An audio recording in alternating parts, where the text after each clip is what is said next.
The D'Alfonso Curran Winery is a story of collaboration and legacy in the Santa Ynez Valley. For nearly 3 decades, Bruno D'Alfonso and Kris Curran shaped the region's wine identity, crafting acclaimed vintages at Sanford, Seasmoke, and beyond, before creating their own celebrated labels. Though Kris passed away in 2024, her influence endures as the winery continues the work they began together, honoring her vision and their shared devotion to innovation. In this interview, Bruno reflects on their journey, the philosophy behind the wines, and the timeless spirit of the valley.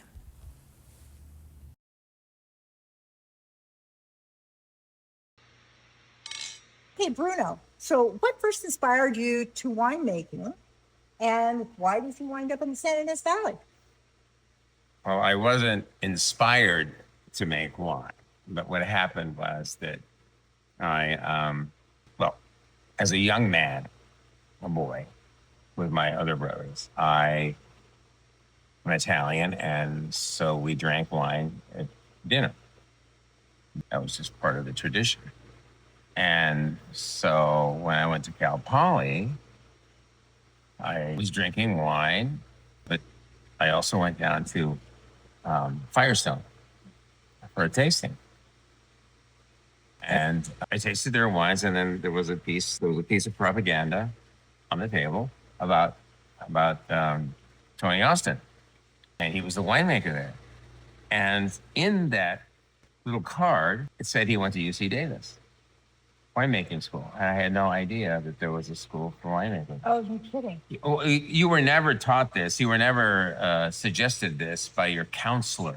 They would say you could be a nurse, you could be a doctor, you could be a lawyer, you could be somebody in real estate. Never did anyone ever tell me you can be a winemaker.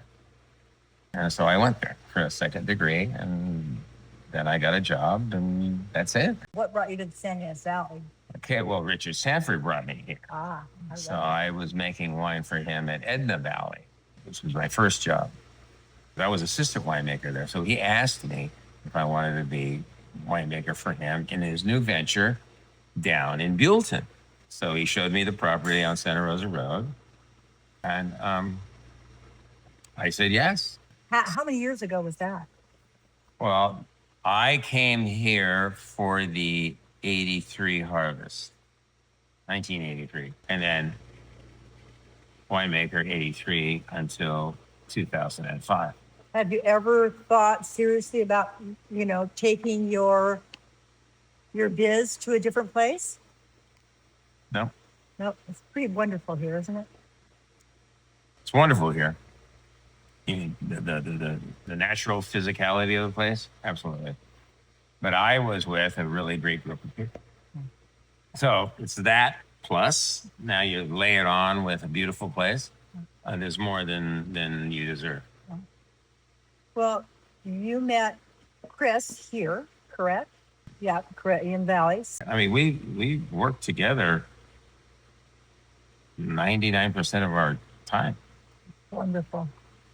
This is it right here, what you see here. Well, I think D'Alfonso Curran, that collaboration will stand the test of time. Whatever chemistry the two of you had that translated into the wines that you made is pretty terrific. Yeah, it was an adventure, I said. Oh, that's good. It was an adventure. Bruno. Yes. What are we trying? This is the 24 Rosé Grenache Brie. Again, another Kris Curran wine.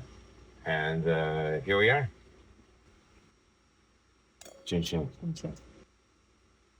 Kris and I, we made our bones on Pinot Noir. For this winery, is our best seller, the Rosé. Yeah. Well, Rosé is so much more popular now than it was 20 years ago. Yes, but it's because of this color, and it's the hue. It's the rose quartzy look about it. Yeah. And I think it's here to stay. Oh, it's delicious. It really is truly delicious. So how did the collaboration between you and Kris influence winemaking for yourselves and across the valley? I mean, I know you all had an impact across the valley. So it's like you're a sailor. Let's say you're a sailor. And Richard Sanford is a sailor. And he would bring it. We would go on a sailing to Santa Cruz, and he would bring out his chart. But on the chart would be a compass. So you have to have a compass. She was that. The chart was easy for me, but it was the direction. So no, we got to go more in this direction. No. Okay, fine. So that was who she was. She was your North Star. Well, if that's where the compass was pointing, that's where we were going. That's really lovely. I like that. Do you have a winemaking philosophy or guiding principle that stayed consistent through your career? Knowledge, education, chemistry, science. No voodoo, no magic, no myth, no belief. So everything is based on science and the scientific method. You do the sugar to alcohol conversion, right? Sugar to alcohol, period. Now you have wine. Then you look for flaws in the wine. And a flaw could take the form of anything. Too dark of a color, too light of a color, low acid, too high in acid, very rarely. All these other things.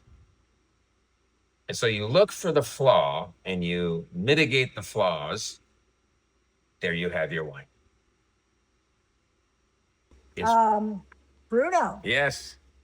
what are we drinking? This is 22 Rancho Lavina Pinot Noir. This is the working title of this wine is Reserve. We will not use the term reserve, but we will use Rancho Lavina and maybe put some kind of a moniker or something on it to designate that it is. Is there a reason for that you wouldn't use the word reserve? Cash I wine? think, yeah. I think it's outlived its usefulness.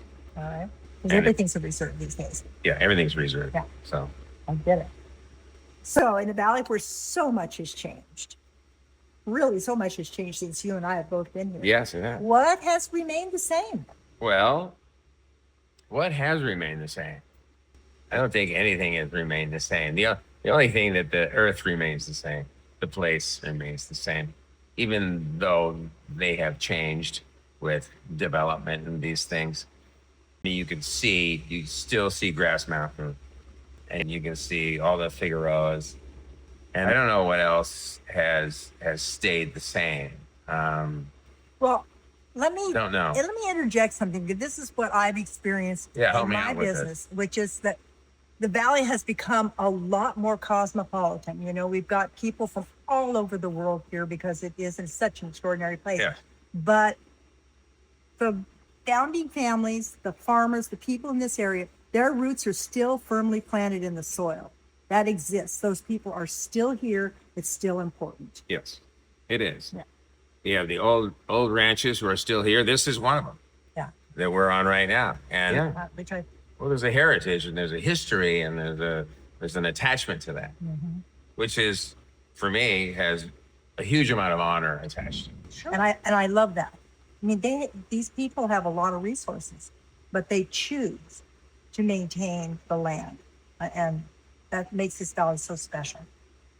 Yeah, that's a good call, and I agree with it. Yeah. Yeah. As the Santa Ynez Valley continues to evolve, the spirit of D'Alfonso Curran endures. A reminder that great wines, like great legacies, are rooted in time, place, and purpose. Through every vintage, Bruno carries forward the work he and Kris began, honoring her vision, their shared devotion to the craft, and the timeless spirit of the valley that they helped shape.